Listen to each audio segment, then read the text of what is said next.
and welcome to my YouTube channel. This channel will focus primarily on lead soldiers and miniatures, as well as occasional vintage toys, of which I find interesting. So please bear with us. If you enjoy the content, please press like and subscribe. I hope to make a video approximately every week.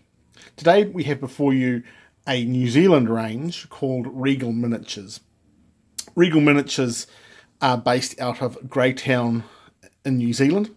They are producers of hand-painted white metal toy soldiers, and they've got approximately 150 different sets covering the New Zealand Land Wars, the American Civil War, and the New Zealand Army from the Boer War to the present day. They also produce a range of soldiers from around the world, including the Romans, the Celts, the Celts, Egypt, Sudan, and the Boxer Rebellion, as well as World War I and World War II. Just to let people know, I'm not in any way sponsored by Regal Miniatures. These are all my own personal purchases. Before we've got you today is a New Zealand infantryman, 1914, on his way to war. You can see that the miniatures themselves are approximately 54 millimeters in height, which is a pretty standard miniature size.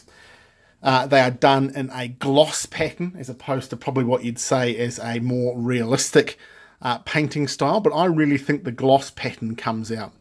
You can tell the attention to detail that Regal has put into this miniature by a few things.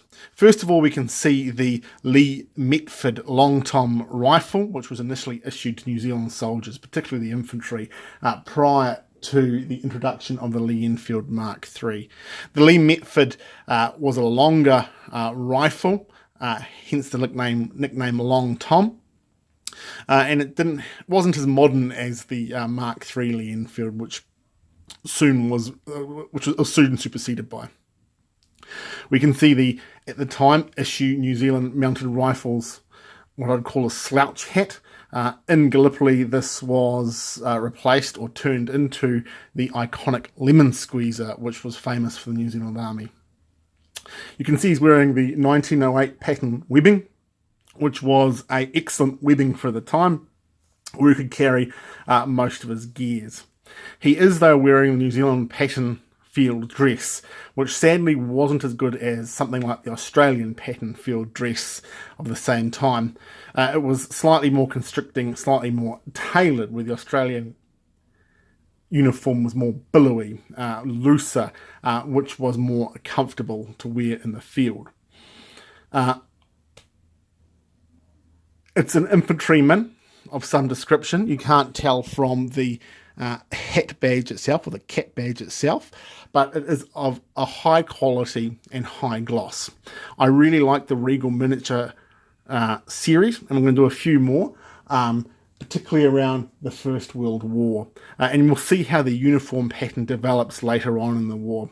Turning him around so we can see the back, you can see the haversack, what you'd call the day-to-day field cap, as well as his entrenching tool. All in all, a high quality miniature from what I think is a good New Zealand firm making high quality miniatures. Thank you very much. Goodbye.